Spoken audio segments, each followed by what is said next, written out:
তোমাদের উচ্চ মাধ্যমিক ভূগোলে এই কোশ্চেনটি কিন্তু এবার থাকছে।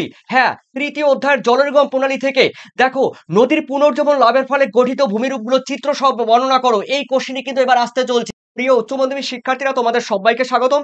দেখো, তোমরা যারা 2025 অর্থাৎ 2025 সালে যারা উচ্চ মাধ্যমিক পরীক্ষা দেবে এবং উচ্চ মাধ্যমিক পরীক্ষায় বিশেষ করে তোমাদের ভূগোলের যাদের দেখো সাবজেক্ট রয়েছে, এই ভূগোল সাবজেক্টে দেখো আজকে তোমাদের যেই সাজেশন আমি তোমাদের সামনে উপস্থাপন করতে চলেছি, অবশ্যই এই সাজেশনটি কিন্তু দেখো তোমাদের সেকেন্ড অধ্যায় রয়েছে, মানে দ্বিতীয় অধ্যায় এবং তৃতীয় অধ্যায়। এর আগে কিন্তু আমি তোমাদের কিন্তু প্রথম অধ্যায় থেকে সাজেশন কমপ্লিট করে দিয়েছি। যেই সাজেশন দেখো তোমাদের 2 নাম্বার, 3 নাম্বার, 4 নাম্বার, 5 নাম্বার এবং 6 নাম্বার যে ব্রড কোশ্চেন অ্যাটলিস্ট তোমাদের 7 নাম্বারে থাকবে, তো সেই কোশ্চেনগুলো ভিভিআই কোশ্চেন যেগুলো পরীক্ষা আসবে আজকে, সেগুলো দ্বিতীয় অধ্যায় এবং তৃতীয় অধ্যায় থেকে সেই ইম্পর্টেন্ট কোশ্চেনগুলো দিতে চলছি।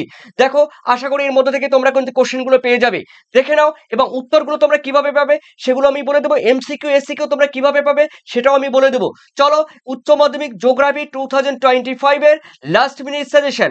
দেখো প্রিয় শিক্ষার্থীরা, প্রাকৃতিক ভূগোল, এই প্রাকৃতিক ভূগোল থেকে আমি তোমাদের কিন্তু দেখো এই ধরনের সাজেশনগুলো নিয়ে এসেছি, একবারে ব্রড কোয়েশ্চেন। ঠিক আছে, অল চ্যাপ্টার থেকে তোমরা কিন্তু ধাপে ধাপে প্রথম অধ্যায় দিয়েছি, তোমরা ডেসক্রিপশন লিংকে যাও, প্রথম অধ্যায় থেকে কিন্তু গুরুত্বপূর্ণ ইম্পর্টেন্ট কোয়েশ্চেনগুলো দিয়েছি। তোমরা যারা দেখোনি তোমরা কিন্তু অবশ্যই দেখে নাও। হ্যাঁ, তোমরা যারা দেখোনি অবশ্যই ডেসক্রিপশন লিংকে যাও, ওখান থেকে প্রথম অধ্যায়টি তোমরা দেখে নাও। আর আজকে কিন্তু তোমাদের দ্বিতীয় অধ্যায় এবং তৃতীয় অধ্যায় দুটি অধ্যায় থেকে তোমাদের কিন্তু ব্রড কোশ্চেন সাজেশন দিচ্ছি। অবশ্যই থাকছে 2 নম্বর, 3 নম্বর, 4 নম্বর, 5 নম্বর এবং 6 নম্বরে। চলো দেখে নাও যাক। দেখো, প্রাকৃতিক ভূগোল, এই প্রাকৃতিক ভূগোল থেকে রয়েছে তোমাদের দেখো দ্বিতীয় অধ্যায়। দ্বিতীয় অধ্যায়ের মধ্যে রয়েছে ক্ষয়চক্র। এই ক্ষয়চক্রের মধ্যে রয়েছে দেখো তোমাদের একটি কোশ্চেন দিয়েছি মাত্র, নদীর ক্ষয়চক্রের ব্যাঘাত বলতে কি বোঝো। এই জাস্ট একটি কোশ্চেনই কিন্তু রয়েছে তোমাদের, নদীর ক্ষয়চক্রের ব্যাঘাত বলতে কি বোঝো।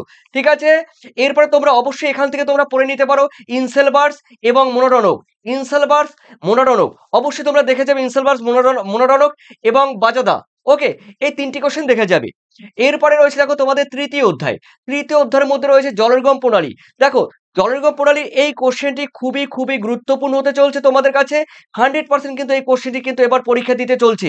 হ্যাঁ, নদীর পুনর্জীবন লাভের ফলে গঠিত ভূমিরূপগুলো চিত্র সহ ব্যাখ্যা করো, অবশ্যই কিন্তু থাকছে তোমাদের 4 নম্বরে। এখানে তোমরা জানো রয়েছে নদী মঞ্চ রয়েছে, সঙ্গে রয়েছে উপত্যকার মধ্যে উপত্যকা। ঠিক আছে, এগুলো রয়েছে, আরো ভূভাগ রয়েছে এই কোশ্চেনের উত্তরের ক্ষেত্রে। অবশ্যই সেগুলো কিভাবে পাবে আমি বলে দেবো।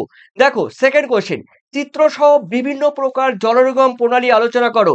দেখো, চিত্র সহ যে বিভিন্ন ধরনের জলনির্গম প্রণালী রয়েছে, এই কোশ্চেনটি তো যদি তোমরা কমপ্লিট করতে পারো, ঠিক আছে, এই কোশ্চেনটি যদি তোমরা কমপ্লিট করতে পারো, তাহলে এই তৃতীয় অধ্যায়, এই তৃতীয় অধ্যায়ের সমস্ত কোশ্চেনগুলো কিন্তু তোমরা পেয়ে যাবে।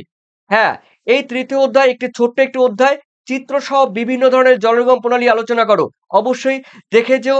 আর কোশ্চেনটি অথবা দিয়ে ঘুরিয়ে থাকতে পারে, জলনির্গম প্রণালীর সঙ্গে তার নিতস্ত দেখো ভূতাত্ত্বিক যে গঠন রয়েছে, সেই ভূতাত্ত্বিক গঠন উদাহরণ সহ ব্যাখ্যা করো। 2 নম্বরে দিতে পারে, 3 নম্বরে দিতে পারে। ওকে, এটি একটি ছোট্ট কোশ্চেন। এরপরে রয়েছে দেখো তোমাদের অঙ্গুরীয় জলনির্গম প্রণালী বলতে কি বোঝো। আর সেই সঙ্গে রয়েছে দেখো পরবর্তী নদী এবং বিপরা নদী কাকে বলে। আর সেই সঙ্গে সঙ্গে রয়েছে অধ্যারোপিত নদী কাকে বলে। বানানটি ভুল আছে, অধ্যারোপিত নদী। দেখো, এই রোপিত নদী, এই অধ্যারোপিত নদী কাকে বলে, এই কোশ্চেন তিনটি কিন্তু খুবই গুরুত্বপূর্ণ। ঠিক আছে, তো 2 নম্বরেও থাকতে পারে, মানে 2 নম্বরেও থাকতে পারে, 1 নম্বরে থাকতে পারে, অবশ্যই দেখে যাবে। আর রয়েছে দেখো অঙ্গুরীয় জলনির্গম প্রণালী বলতে কি বোঝো, কোশ্চেনটি দেখে যেও। আর সঙ্গে রয়েছে দেখো লাস্ট কোশ্চেন, বৃক্ষরূপী জলনির্গম প্রণালীর সঙ্গে ভূতাত্ত্বিক সম্পর্ক বিশ্লেষণ করো। দেখো, বৃক্ষরূপী জলনির্গম প্রণালী গড়ে উঠতে গেলে অবশ্যই ভূতাত্ত্বিক কিছু ক্রাইটেরিয়া রয়েছে। ঠিক আছে, কিছু বৈশিষ্ট্য রয়েছে, সেই ভূতাত্ত্বিক ক্রাইটেরিয়া বা বৈশিষ্ট্যগুলো তোমাদের লিখতে হবে, যে সমস্ত অঞ্চলে বৃক্ষরূপী জলনির্গম প্রণালী গড়ে ওঠে সেখানে ভূতাত্ত্বিক সম্পর্ক কিরকম রয়েছে। আর এর সঙ্গে তোমরা কিন্তু অবশ্যই কেন্দ্রমুখী এবং কেন্দ্র বিমুখ, ঠিক আছে, শর্ট কোশ্চেনের ক্ষেত্রে দেখো কেন্দ্রমুখী আর বলতে পারো কেন্দ্র বিমুখ। ঠিক আছে, কেন্দ্রমুখী এবং কেন্দ্র বিমুখ জলনির্গম প্রণালী কাকে বলে, এই দুটো তোমরা দেখে যাবে। আর অবশ্যই সেই সঙ্গে তোমরা আরেকটি কোশ্চেন দেখে যাবে। দেখো কি, বৃক্ষরূপী রয়েছে তোমাদের রয়েছে আয়তাকার জলনির্গম প্রণালী এবং অধ্যারোপিত জলনির্গম প্রণালীর মধ্যে তোমাদের পার্থক্য দেখে যেও, ঠিক আছে। অথবা অথবা এই একটি কোশ্চেন তোমরা পড়লে কিন্তু পুরো কমপ্লিট করতে পারবে। তবে এই ধরনের কোশ্চেনের এমসিকিউ এসএকিউ প্রত্যেকটা অধ্যায়, প্রথম অধ্যায় থেকে একদম দ্বাদশ অধ্যায় পর্যন্ত, ঠিক আছে, তোমাদের কিন্তু এমসিকিউ এসসিকিউ এবং ব্রড কোয়েশ্চেন এই উত্তরগুলো কিন্তু দেখো, এই যে এমসিকিউ এসসিকিউ, তারপরে রয়েছে দেখো বড় প্রশ্ন, সম্পূর্ণ কিন্তু উত্তর তোমরা কিন্তু এই বইতে পেয়ে যাবে, সাজেশন বইতে। দেখো আমার এই সাজেশন বইতে কিন্তু তোমরা সম্পূর্ণ পেয়ে যাবে।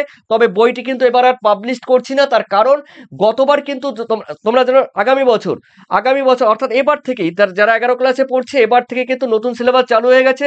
তাই তোমরা কিন্তু কেউ যদি পিডিএফ নিতে চাও, অবশ্যই পিডিএফ নিতে গেলে কিন্তু অবশ্যই আমার সঙ্গে দেখো হোয়াটসঅ্যাপে 7890404016 এই নাম্বারে কিন্তু তোমরা যোগাযোগ করবে, পিডিএফ পাবে অবশ্যই। এমসিকিউ উত্তর, এসএকিউ উত্তর, বড় প্রশ্ন উত্তর আর বিগত সালের প্রশ্ন উত্তরও কিন্তু তোমরা পেয়ে যাবে এই তোমরা পিডিএফ এর মধ্যে, ঠিক আছে। অবশ্যই তোমরা যারা পিডিএফ নেবে তোমরা কিন্তু এই নাম্বারে যোগাযোগ করতে পারো। আর পিডিএফ নিলে অবশ্যই উত্তর সহ থাকছে, আর সঙ্গে তো তোমরা প্রিভিয়াস ইয়ারের মানে বিগত সালের কোশ্চেন উত্তর কিন্তু আমি তোমাদের দিয়ে দেবো, ঠিক আছে, এর সঙ্গে। থ্যাংক ইউ তোমাদের। তোমরা অবশ্যই কমেন্ট করে জানাবে। আর প্রথম অধ্যায় ডেসক্রিপশন লিঙ্কে যাবে, ওখানে কিন্তু প্রথম অধ্যায়টি তোমরা সাজেশন দেখে আসতে পারবে। ধন্যবাদ তোমাদের, ধন্যবাদ সবাইকে।